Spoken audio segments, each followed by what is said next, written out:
Greetings, this is Greg. When discussing World War II fighters, people usually look at speed, firepower, climb rates, and the other easy to quantify factors. On this channel, I try to go a little deeper into these planes, and I've noticed that there is one subject that most authors, content creators, and enthusiasts generally ignore, and that's the layout of the cockpit, including the positioning of switches, controls, instruments, and more. And this stuff really matters. Today, we call these considerations ergonomics or human factors.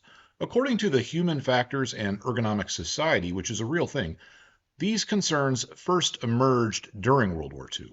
I don't think the terms existed back then, and I think the concept existed well before that. But in any case, we can see by looking at various fighters that thought was given to this, and as the war progressed, it factored into aircraft design more and more heavily. In this video, in order to cover the basics, I'm going to focus on three of the prominent U.S. fighters, the P-47 Thunderbolt, P-51 Mustang, and the F4U Corsair, two different versions of it. I have a follow-up video that covers human factors issues in British, German, and Soviet aircraft. Now, you might be saying, Greg, human factors, really? How much of a difference can this make in the outcome of an air war? Well, it makes a lot of difference. All the nations involved in World War II lost a high percentage of their air power, both in terms of equipment and personnel, through non-combat related accidents. We know through decades of studying aviation that human factors were a big part of that. Reducing non-combat losses means you have more aircraft and pilots available for combat. It's that simple. So let's get into this. The way I see it, in a World War II fighter cockpit, we have two related but different issues in regards to human factors. They are the flight instruments and the general cockpit layout. Let's start with the flight instruments. The flight instruments are used by the pilot to help him control the airplane and are absolutely critical when the pilot has no visible horizon. In other words, when flying in clouds, fog, or some other visibility restricting condition. This is called instrument flying, or sometimes IMC flying, meaning flight in instrument meteorological conditions. I can't stress this enough. If the pilot has no visible horizon, he will not be able to control the plane without reference to instruments. Even birds cannot fly in actual IMC. Nothing in this video should be construed as flight instruction. I'm just giving a general overview here, but be aware that by regulation, visual versus instrument flying is defined by distance from clouds and visibility, and those definitions vary and depend on what type of airspace you're flying in. What we're talking about in this video is related but not quite the same. It's possible to be flying under visual flight rules legally, but in conditions where there is no visible horizon, and thus the pilot will need to fly on instruments. So for purposes of this video, instrument flying means flight without a visible horizon. Usually that means flying in the clouds, but not always. For example, I recently took off at night from the U.S. Navy base in Diego Garcia, which is out in the middle of the Indian Ocean. We had about 100 miles of visibility, so fantastic visibility, and the overcast layer was very high, up about 15,000 feet above the airport. After takeoff, although visibility was just fine and we were nowhere near the cloud base, there was absolutely no visible horizon. Looking out the window, it looked like we were in a giant black void. Of course, it wasn't a problem because we had good instruments and a crew trained to fly that way. The important point here is that for whatever reason, clouds over the water at night, whatever, if the pilot doesn't have a visible horizon without the proper flight instruments, the plane will be unflyable. In terms of World War II fighters, we have two issues here. What instruments are installed and how are they arranged? To make this easier to understand, we're going to move forward a bit in time and take a look at what would become the standard flight instrument configuration for instrument flying. These 6 gauges in this configuration are what you will often see in a typical piston-powered airplane equipped for instrument flight. Of course, many modern planes use glass displays which combine these instruments into an even easier to use format. But we're talking about gauges as they relate to World War II fighters. So this older type is what we're concerned with. Starting with the upper middle gauge, that's the artificial horizon. It's a gyro instrument normally powered by vacuum. It's simple to understand. It gives an artificial indication of the Earth's horizon, thus helping the pilot control pitch and bank. Let's move around the panel in a clockwise direction. To the right, we have the altimeter. It's showing 4,000 feet in this picture. There's a lot that could be said about this gauge. There are various types as well as settings and errors to be concerned with. But for now, just accept that it's showing us altitude above sea level. For purposes of today's discussion, that's all you need to know. Moving down from there, we have the VSI, or vertical speed indicator. This one is also easy to understand. It's showing our vertical speed up or down in terms of feet per minute. Be aware that in most older airplanes, these usually have some delay in them. That's because they take a few seconds for it to see the rate of change. There are newer ones called instantaneous VSIs, and they have an accelerometer built into them, so they give almost instantaneous readings. Next, we have the heading indicator. This style of indicator was not used in any World War II fighter I know of. In this type, the heading is displayed at the top of the gauge. So in this case, the aircraft is heading 270 or west. The indication for north is off to the right of the gauge, and in reality. This is easy to understand, but quite different from what we will see in World War II airplanes. Next around, we have the turn coordinator. This is an electric gyro instrument. Initially, it gives a rate of roll to help the pilot keep the wings level. Once bank angle is stabilized, it shows you rate of turn. The rate of roll function acts as a backup to the artificial horizon, which is why one is vacuum powered and the other is electric. That way, the failure of one system can't take away all your gyro instruments. Now, it's possible to fly a plane on instruments with a failure of the attitude indicator by referencing the turn coordinator, but it's not fun. World War II aircraft have a different style gauge here. They have a needle instead of a little airplane. This type does not give rate of roll, only rate of turn, meaning rotation about the aircraft's vertical axis. Thus, it's much harder to keep the wings level by referencing this type of gauge if the attitude indicator fails.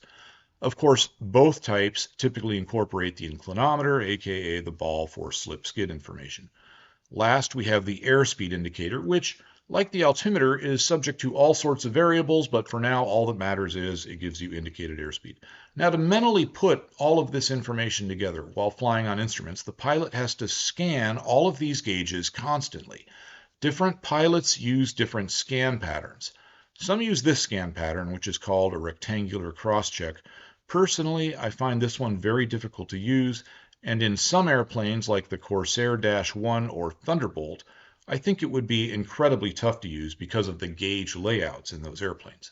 This is my preferred scan pattern. It's called the selected radial cross-check.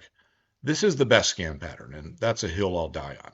To use this pattern, look at the attitude indicator, then to some other gauge, say the airspeed indicator, then back to the attitude indicator, then to something else, say vertical speed, then back to the attitude indicator, and so on.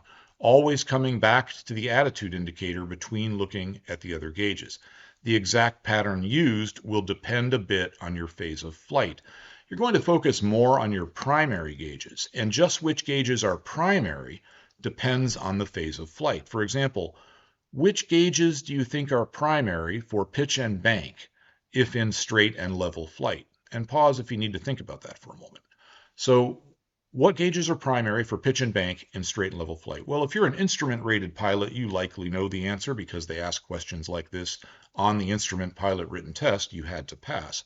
However, almost every non-instrument-rated pilot will get this wrong. In this case, the altimeter is primary for pitch, and the heading indicator is primary for bank.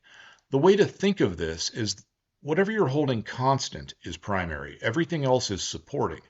In a perfect world, our scan in straight and level flight would only involve going from the attitude indicator to the altimeter and back, then to the heading indicator and back, and so on.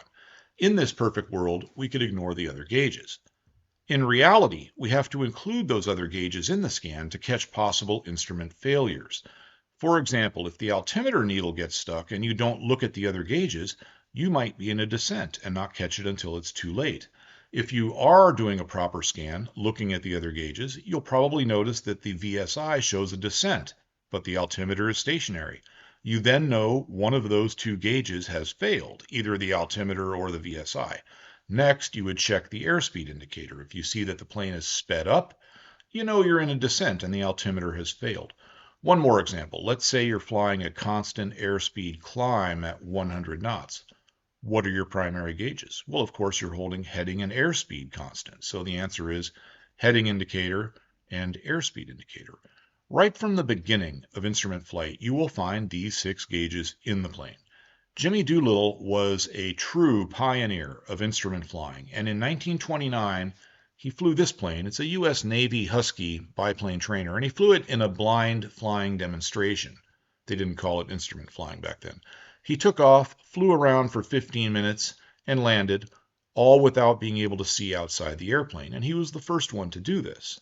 The plane used here has all of those basic 6 flight instruments, but it took the aviation world about 20 years to settle on the common arrangement of these gauges that we looked at earlier.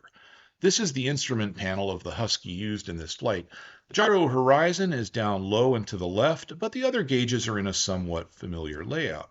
At this point in the discussion, human factors and ergonomics start to come in.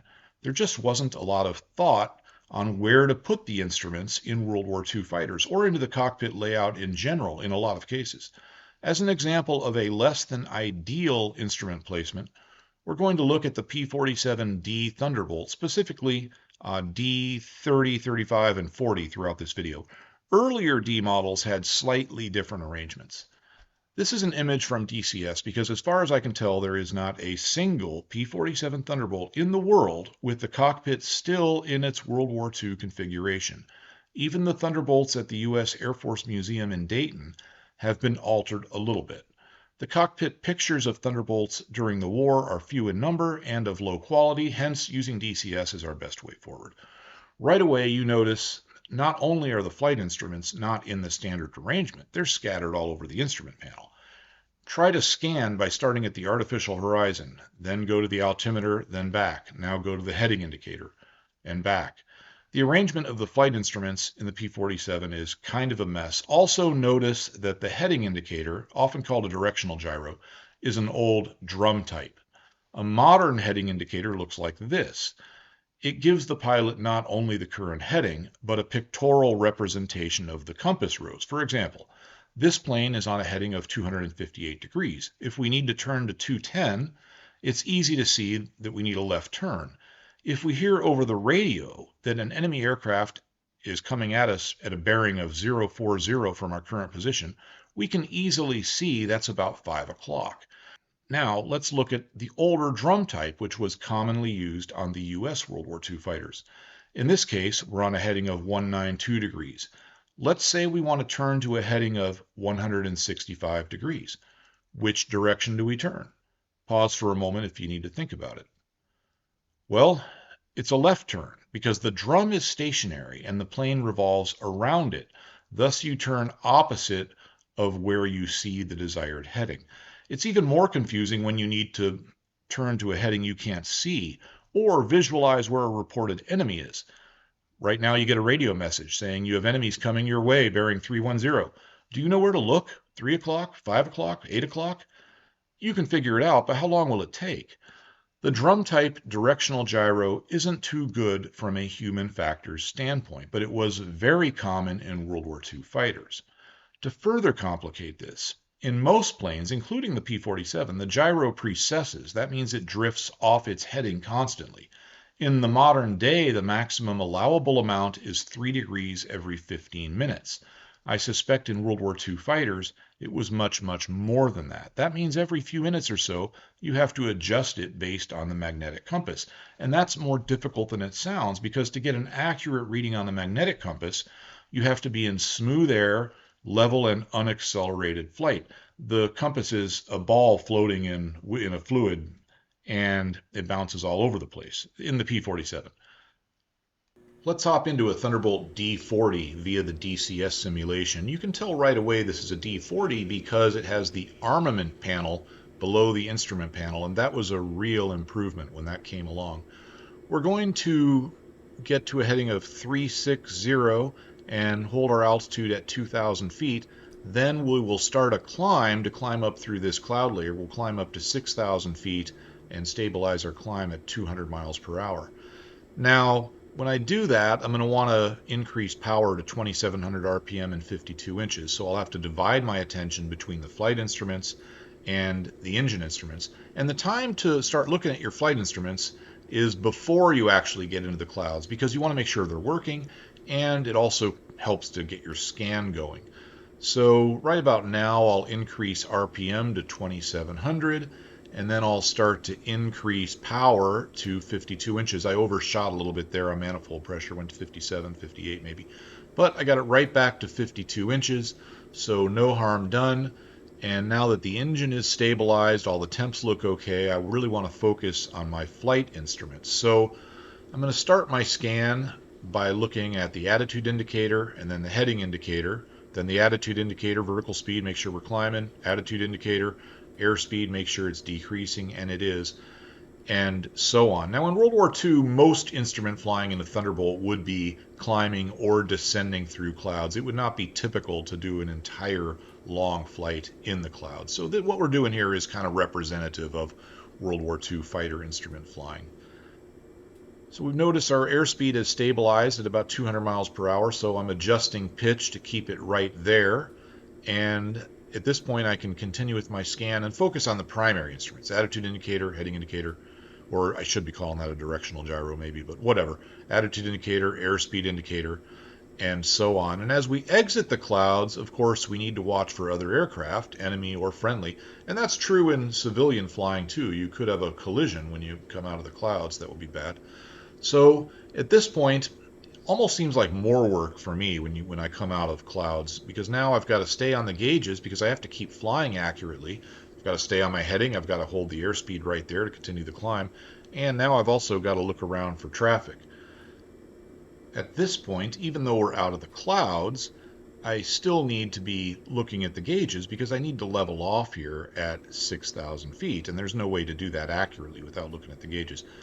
I got way overly aggressive there on my flight controls, and that's why you heard the engine cut out for just a moment. We went into 0G, floated the flight attendants in the back. They're all mad at me now. And the reason the engine cut out is because the drop tank does not feed unless it has positive G's on it. So right now we're staying on the gauges, we're getting the cruise power, and I'm putting it into the blue arcs on manifold pressure and RPM so that I can then pull the mixture back to auto lean and get as much distance as I can out of my 108-gallon paper mache drop tank. Now, on the subject of drop tanks, the release handles for them on the earlier Thunderbolts, D35s and earlier, are sort of behind and to the left of the pilot, requiring a lot of head movement to look at them. Furthermore, they're not placed in a logical order. They're in a row, but the middle handle is not the fuselage tank release. The middle handle releases the left wing drop tank. The drop tank release system in these earlier Thunderbolts was not human factors friendly, but it did get better with the D40 and later. This isn't a historical paint scheme, by the way. It's Miller's Mayhem 2 and came with the campaign from Reflected Simulations. I want to mention that the still images from DCS I'm using in this video are specifically from a mission from the Wolfpack campaign from Reflected Simulations. Also, the startup and warm-up footage I'll be showing later are from a Reflected mission as well. No, they're not paying me, I just like their stuff. It should be clear at this point that the P-47's instruments are not really well placed for instrument flight. Now, in defense of the plane, at least it does still have them. When the Thunderbolt was designed, most fighters did not have artificial horizons, so maybe it was an afterthought on the Thunderbolt. Although the Thunderbolt's predecessor, the P-43 Lancer, had an artificial horizon, so I guess I don't really know why the Thunderbolt is laid out this way. I think it was just a lack of consideration and understanding of human factors at the time the plane was designed. Republic never really improved the instrument layout in terms of IMC flying. They did move some things around, but even the final variant of this plane, the P-47 November, has a very similar gauge layout. As for everything else in the P-47's cockpit, I would say it's middle of the road in terms of human factors and ergonomics by World War II fighter standards. It doesn't have anything that's terrible, but there are quite a few inconveniences. I want to start off with the good things. It's a roomy airplane. Even a larger pilot will fit in and be relatively comfy on a long flight. The cockpit also has a floor, which helps with temperature control, noise, and if you drop something, it doesn't just disappear into the bowels of the airplane.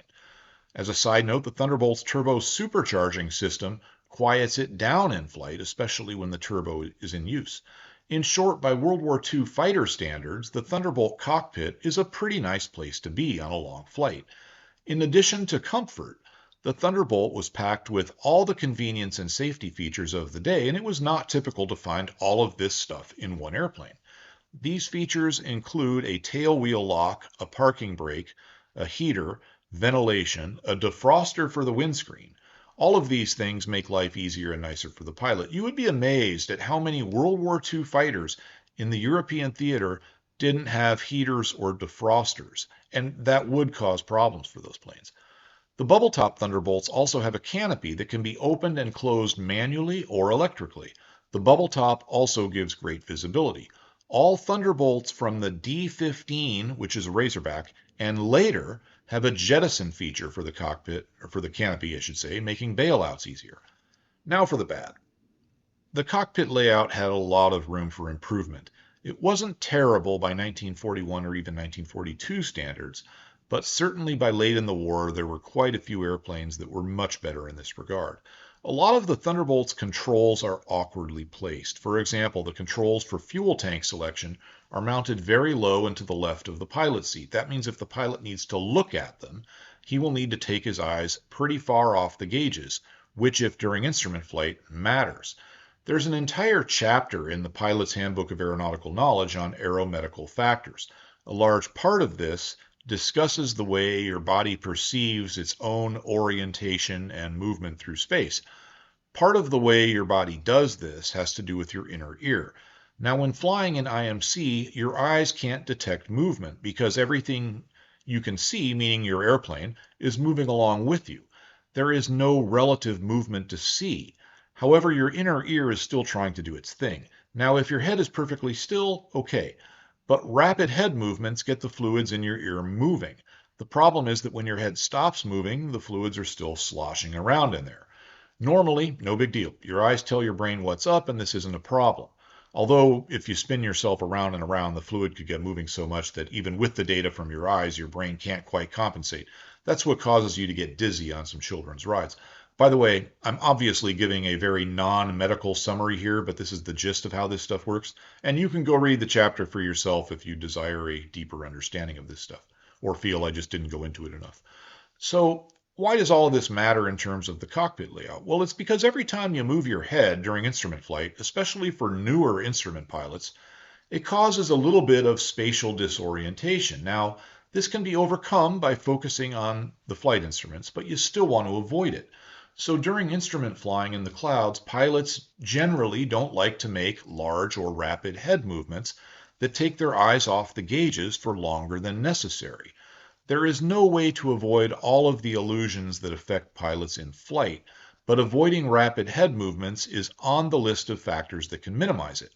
In the Thunderbolt, when manipulating the fuel selectors in instrument meteorological conditions, you're going to have to make a pretty big head movement to see them.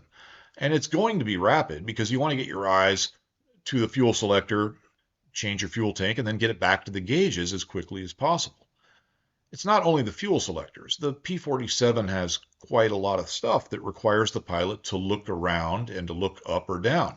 As I mentioned earlier, releasing the drop tanks requires that. Now, most of this stuff wouldn't be manipulated during instrument flight, but some would.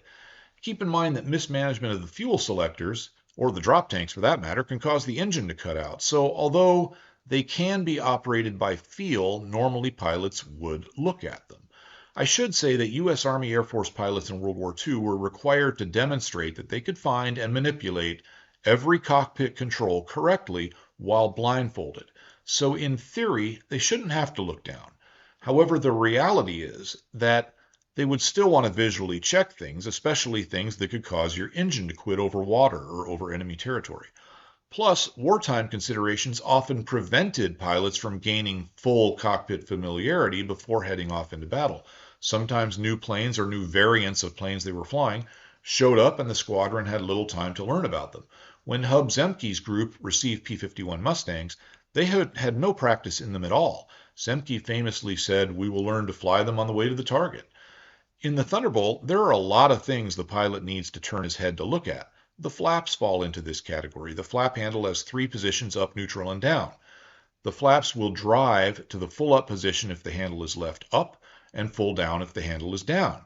They will stop where they are when the handle is put in the neutral position. There is a threat in the P-47 of the flaps moving asymmetrically. The resulting roll can be dangerous. Now, in the Thunderbolt, the ailerons do have enough authority, at least with a strong pilot, to overcome any amount of flap asymmetry all the way down to landing speed. That's great. But asymmetry can still catch you off guard and kill you. Thus, when combined with the Thunderbolt's flap controls, moving the flaps takes a bit more attention from the pilot than it does in some other types. For example, when extending the flaps, the pilot has to move the handle down for a second, then back to neutral to stop the movement. Assuming the plane didn't roll, then repeat the process until the flaps are in the desired position. And there's no flap gauge, so the pilot will have to look at the flaps to verify position. Now, this isn't horrible, but it increases the workload as compared with, say, a P-51 Mustang, which we'll look at later.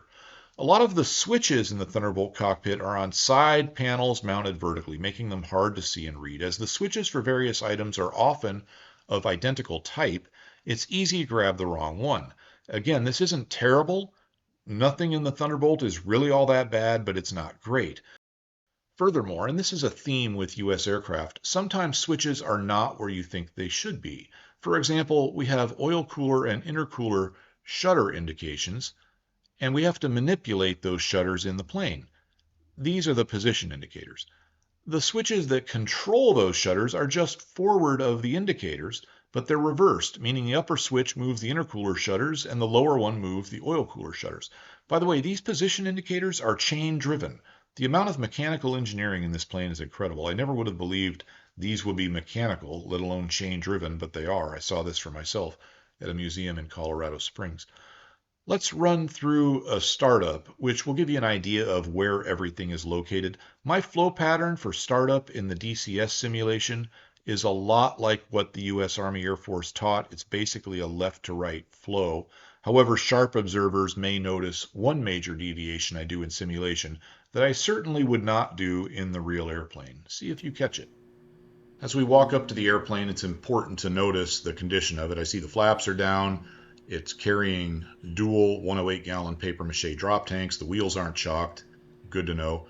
Now we'll hop in, and first thing I'm going to do is set the parking brake to reduce the chances of rolling forward if I'm not holding the toe brakes.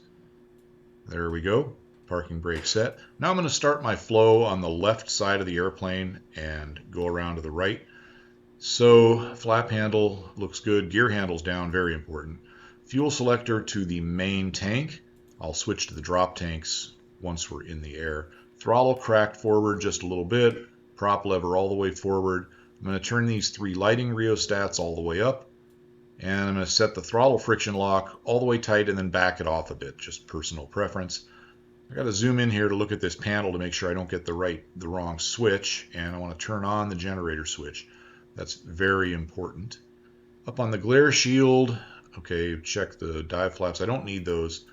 Putting the magnetos onto both, battery switched on, coming across the panel, unlocking the primer, priming the engine. Then I'll relock the primer. You'll see it'll move clockwise and kind of click back a little bit. There we go. If you fail to lock the primer, the engine will not run properly and will not develop full power in the real airplane or in DCS. That was the tail wheel lock there, that yellow handled thing.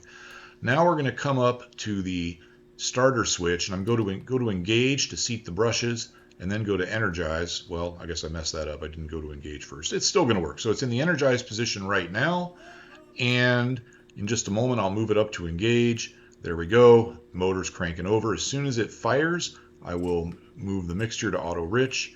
Now the engine's running. I'll advance the throttle as needed to get it to stabilize at about 1,000 RPM for the warm-up period.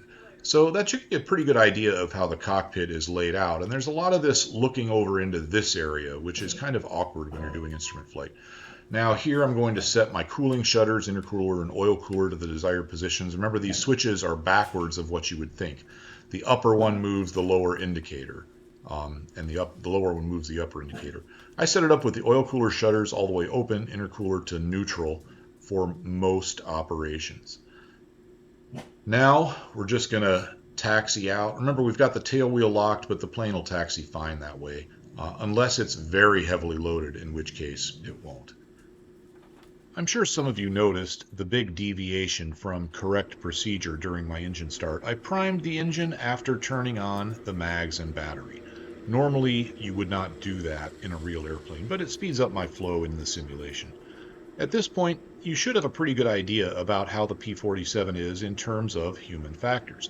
Its instrument panel layout is poor, and the layout of the cockpit overall isn't too good because it requires the pilot to look away from the instruments, very often by turning his head to manipulate the fuel system, to check cooling shutter positions, flap position, and more. Manipulating the flaps is unusually complicated, mainly because you have to move them incrementally and visually check them as you go. An experienced pilot could probably do this entirely by feel, but let's remember World War II fighter pilots were generally not that experienced. These were guys with 300 hours or so. Although I didn't talk about it in this video, I have covered the engine management of this plane before, and it's complicated because of the turbo supercharger, more so than on non-turbocharged fighters. Overall, the P-47 Thunderbolt is a complex airplane. It has a lot of great features, but the human factors aspects could have been better.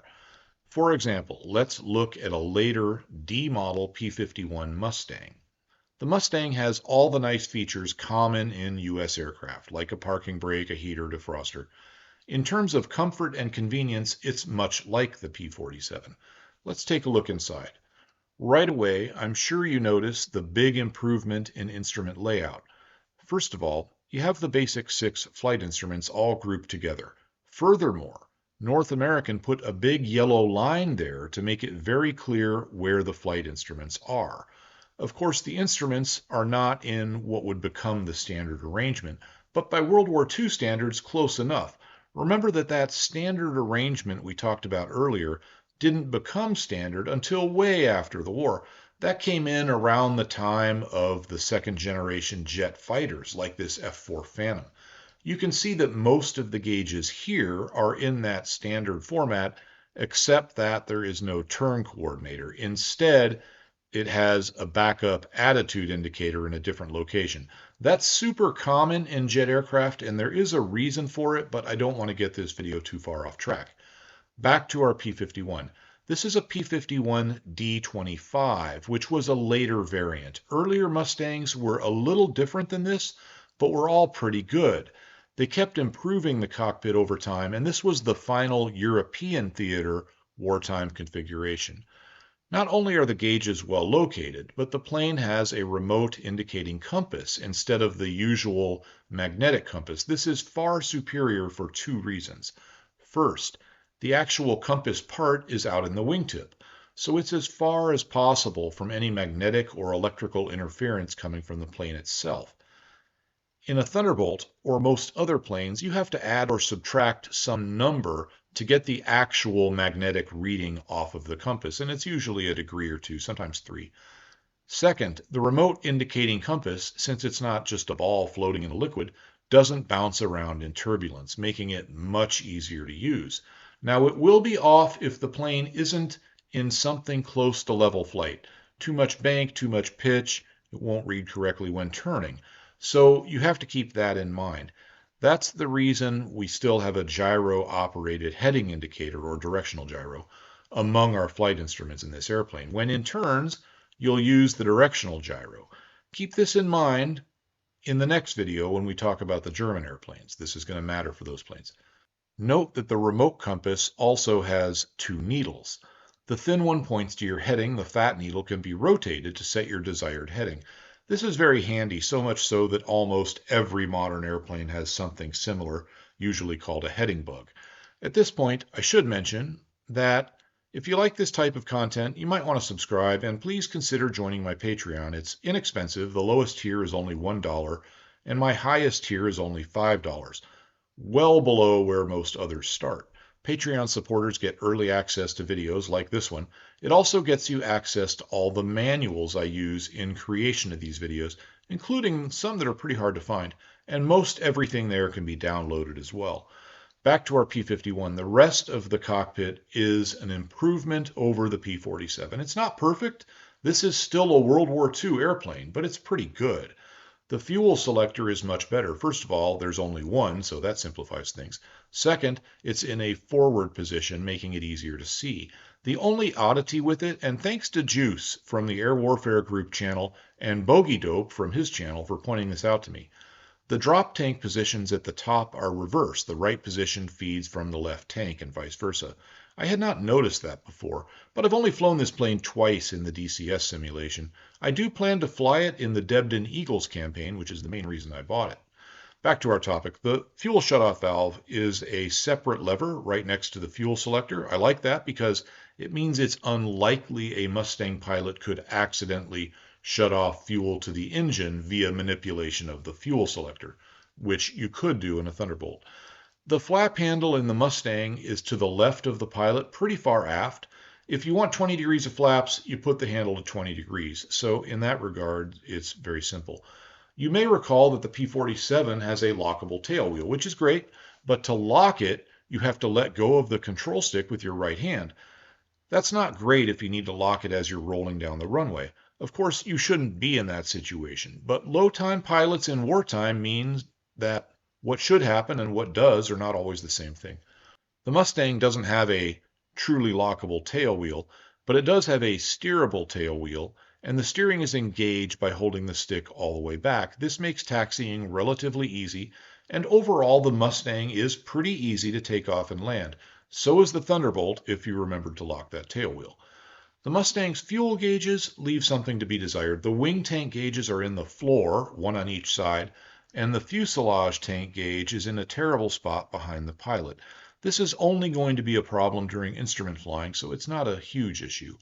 The Mustang's cockpit also has some vertical switch panels, a little hard to read. Some of the switches could be confused for others, but generally speaking, the important stuff like the fuel selector, weapons controls, are all in front of the pilot. So that's great. Overall, the Mustang cockpit is pretty good and a step or two ahead of the P-47 in terms of human factors. Of course, the Mustang is a later design, and North American kept making little improvements to it. Republic made only small improvements to the cockpit throughout the roughly 25 or so variants of the P-47D. Starting with the D-25, they put in the bubble top, but the real improvements to the cockpit didn't come until the D-35 and D-40, and those were very late in the war. The P-47 November was better still, but not quite as good as the P-51 D-25. But again, the 51 was a newer design, and during all of these variant changes with the 47, there was, of course, a war on, and I doubt they wanted to slow down production for the changes any more than absolutely necessary. Plus, by 1944, they knew that their efforts were best spent on their new jet fighter, which first flew in 1946. Now, I get asked this all the time, not really related to this video, but I want to clarify this. Overall, which is the better fighter, the P-47 or the P-51? Well, better is, of course, very tough to quantify because so much depends on the conditions of the comparison. However, if I have to go to war in one as a pilot, P-47, no question about it. However, if I was in Hap Arnold's position and had to decide which planes to buy, well, P-51s, they're less expensive, less not only to purchase, but to operate, so I could have more of them. Then for the post-war situations in Korea or over the Taiwan Straits, P-47. All that said, the P-51 had a better cockpit, so I hope that's clear. Let's move on to the Corsair. The most common types of World War II Corsairs, which I'll collectively call Dash 1s, had a cockpit that wasn't great, but the later Dash 4s had one of the best. The early Corsair Dash 1s don't have a floor. I don't like that. As I mentioned earlier, it makes the plane noisy, allows fumes into the cockpit more easily, and if you drop something, you're not getting it back until after landing. The Corsair cockpit does have quite a few pluses in terms of human factors, but they're all typical of U.S. fighters, so it doesn't have a comparative advantage there, except against fighters of other nations. It has a heater, defroster, ventilation, a lockable tail wheel. Oh, and that tail wheel lock is operated by the pilot's left hand, which is good, better than what's in the Thunderbolt. It also has the basic 6 flight instruments, and they're even in a decent layout. What I don't like, really don't like, is this. These two bottles are charged with CO2. One you use before combat, it purges the explosive vapors from the wing tanks. The other is an emergency blowdown for the landing gear, which if used, will prevent you from bringing the gear back up. If you activate this, it will blow the gear down, regardless of how anything else in the cockpit is positioned, including the gear lever. Obviously, if you have Japanese fighters bearing down on you, in the stress of the moment, it's going to be easy to grab the wrong one, which will leave you with landing gear stuck down. The Corsair's main landing gear is especially draggy. It's designed that way so it can double as a dive brake. The performance loss with the gear down is so great that your odds of surviving air combat with the gear down are very poor. In fact, at least one pilot made this mistake and was killed. I suspect the gear was blown down on accident on a number of occasions. This is an example of really bad design from a human factors standpoint. From my perspective, this alone makes the Corsair -1 one of the worst frontline U.S. fighter cockpits in terms of human factors. It's the only one in which an easy-to-make mistake with the controls can kill you. Now, some later -1s don't have wing tanks and thus don't have the carbon dioxide purge, so that problem sort of went away. In most other respects, the Corsair's cockpit is pretty good. It has horizontal switch panels, which are easier to use than the vertical type, and most of the controls are in a logical position. The fuel selector is a lot like what's in the P-47 and in a similar location, so that's not stellar. The same is true of the manual drop tank and bomb release controls. The rocket controls and indications are oddly positioned, with some on the left side of the cockpit, some on the right. Now, when they went to the -4 Corsair, which was the final variant to see combat in World War II, they improved the cockpit quite a bit. This is the only public domain picture I could find of one, and this cockpit, of course, has been slightly modified. So let's pull up a picture from the period. Let's have a quick review. These are armament panels up at the top, and this is a great location for them. The left panel handles air-to-air weapons. The right side panel handles air-to-ground weapons. Earlier Corsairs had the panel on the left, and eventually a right side panel was added to -1s, but it wasn't as complete as what we see here on the -4. Below that, we have the instrument panel, which, like the earlier -1s, is quite good. It has the basic 6 flight instruments laid out in a logical fashion. Like the P-51, most Corsairs, -1s and -4s, have a remote indicating compass, so bonus points there. Below the instrument panel, we have the all-new center control panel, which is really nice. This is a big improvement over the early Corsairs. This puts various critical systems right in front of the pilot. They also moved that gear blowdown knob to this location. Initially, that seems like a great idea. It's not as likely to grab something by accident if it's in front of the pilot as opposed to the side. Now, I don't know what they were thinking next, but someone decided to put the cockpit fresh air knob control right above the emergency gear blowdown knob. I guarantee you pilots would grab the wrong one at times. However, at least now they are significantly different knobs, so the pilot would know the difference by feel. Plus the emergency blowdown knob has a locking ring on it. So this is far better than what we had on the early -1s. Oh, and they put a floor in the -4. That makes me really happy. The rest of the cockpit is very nice. A lot like Germany's FW190. They use consoles on both sides of the pilot with logically laid out and easy to identify controls. When considering all of this, I think the Corsair -4 has the best cockpit of the U.S. World War II fighters, and really set the stage for the jet fighters, which were just around the corner. I want to thank my supporters on Patreon who made this video possible and who got early access to the video. Please like and subscribe. That's all for now. Have a great day.